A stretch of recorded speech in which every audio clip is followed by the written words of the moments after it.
Heroes in the world of sports are not uncommon, oftentimes thrusting themselves into the limelight through unimaginable feats. Back behind the ball, Woods puts it. And in! He has done it!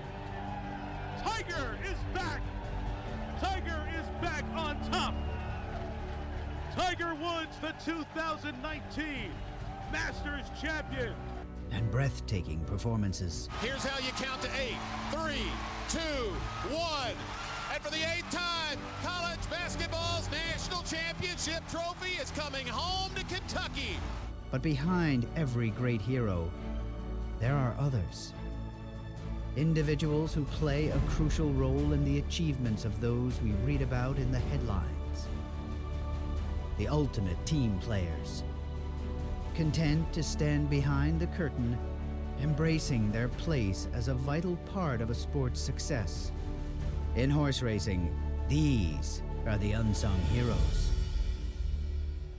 And for more than a year now, I have been bringing you the stories behind the stories, if you will, in these Unsung Heroes segments, and the people who do wonderful work within our sport and our industry that don't often get the recognition. And today I have the privilege of welcoming Faith Hacker, who is with Make-A-Wish, Ohio, Kentucky, and Indiana. She is here to talk about the 15th year that Make-A-Wish Day at Keeneland will take place, and that comes up Thursday, October 13th. And I thought appropriate that Faith Hacker would be this week's unsung hero, and I know that she probably doesn't look at herself in that way. So, Faith, I'm going to tell you that this goes to every single member who works at Make-A-Wish to make the wishes come true for all of the children, and it means so much to everybody. Certainly Make-A-Wish Day at Keeneland is going to be special, and I really do appreciate the time here this morning.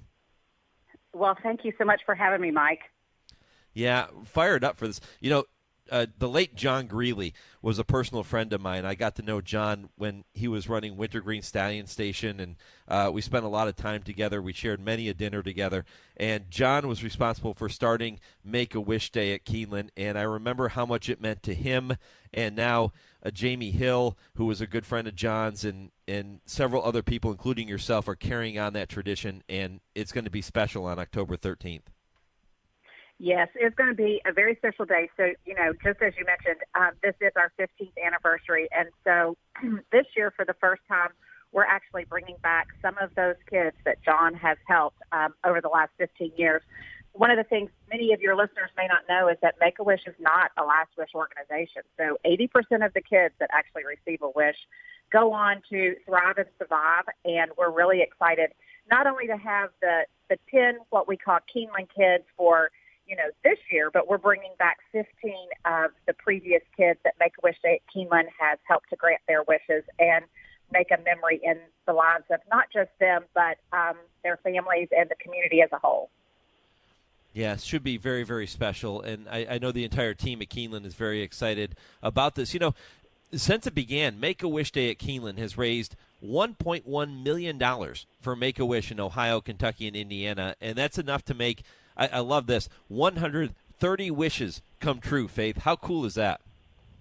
It is just the coolest thing, you know, and to see the smile on those kids' faces is one of the most special things that anybody that's involved, they will never forget, either when the child hears that they're going to get their wish or when the wish is revealed. You know, I'm excited because people that are out there that day on October the 13th, they can talk to some of those kids and actually hear what that wish has meant to them. Yeah. When you think about some of the wishes that you've seen granted over the years, what are some of the most special ones that stand out to you?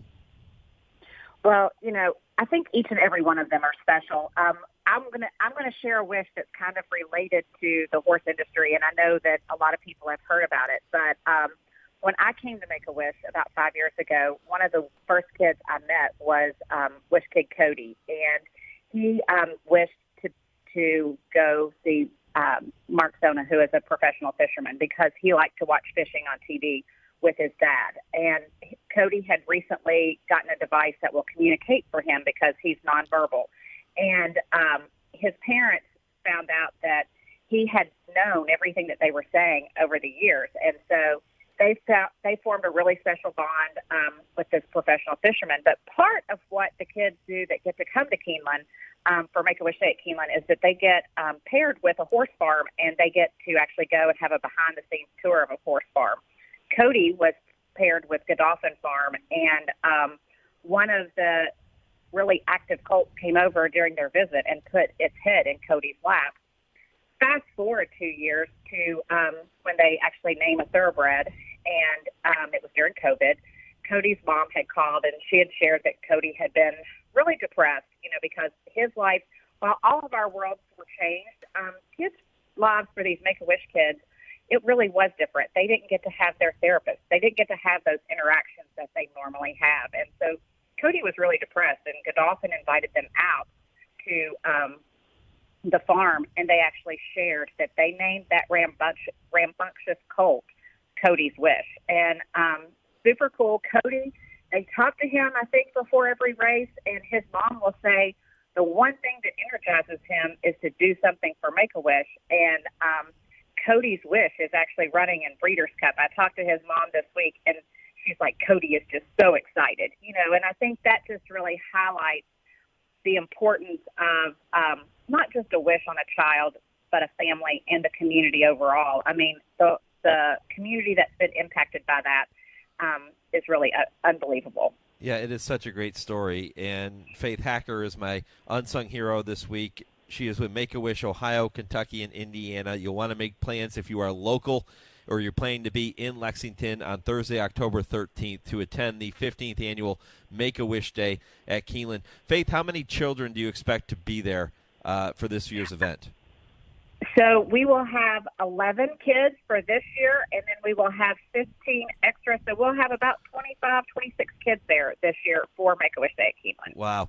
I think it's important to point out, too, I think sometimes people get the wrong impression. They think that, Make-A-Wish is a last wish organization. It is not about that. 80% of children who receive a wish go on to live rich and fulfilling lives. So, this is something that's special. It's something that they can remember and cherish for the rest of their lives. Absolutely. They 100% will do that. And I know when we started inviting the kids back, they were so excited to get to share their story and to see other alumni, So I think if you're out at Keeneland that day, anybody that's listening, you want to make sure and seek those kids out because you will be inspired. That is for sure. How much does it cost if somebody wants to grant a wish to a child? How much is the normal cost of doing something like that, Faith? The average cost for a wish is about $10,000, because we have a whole gamut. You have kids that want to go somewhere. You have kids that want special things. And then you obviously have kids that have these memories that they want, just that really special experience. And, the thing that Make-A-Wish does is they include the entire family. It's not just about the wish child. It's about the whole family. So the whole family gets to participate in that wish, and it's something that is meaningful to everyone. So the average cost is about $10,000.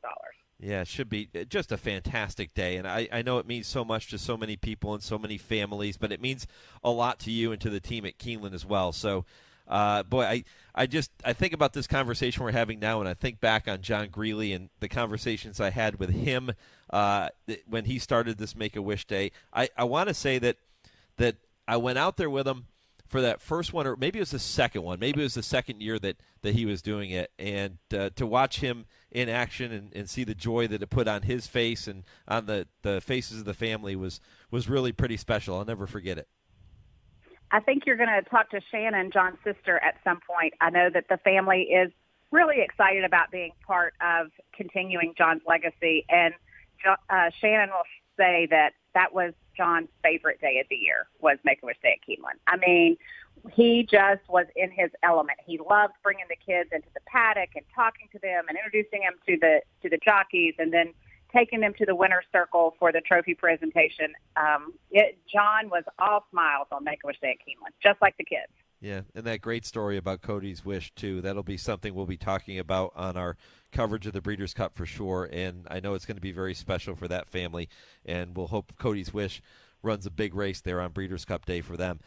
Faith, before I let you go, if folks do want to somehow get involved and help children through Make-A-Wish, what's the best way for them to do it here in Ohio, Kentucky, and Indiana? If they go to oki.wish.org/Keeneland, and they will see everything about Make-A-Wish Day at Keeneland, and they can just help make it a really special day. oki.wish.org/Keeneland. I love it. Faith, thank you so much for everything you do. Congrats on being named this week's Unsung Hero, and a well-deserved honor for you and for the team, and can't wait to get a chance to see you out there on October 13th. Thank you. Have a great day, Mike. All right. And a sport filled with unsung heroes, that is certainly one of them, doing wonderful work for children behind the scenes. And Keeneland really deserves to be named as an unsung hero, too, and posthumously John Greeley for everything that he did to create Make-A-Wish Day at Keeneland. It's going to be a remarkable day on Thursday, October 13th. I'm back with more right after this word from Woodbine. The thrill of world-class racing continues at Toronto's Woodbine Racetrack. Kick off the weekend's action with Twilight Racing each Thursday evening at 4:50 p.m. Eastern, followed Friday, Saturday, and Sunday programs beginning at 1:10 p.m. Eastern. With racing now through December 11th and plenty of weekend stakes, you are not going to want to miss the action at Woodbine. For wagering updates, handicapping tips, racing news, and more, visit woodbine.com. That's woodbine.com.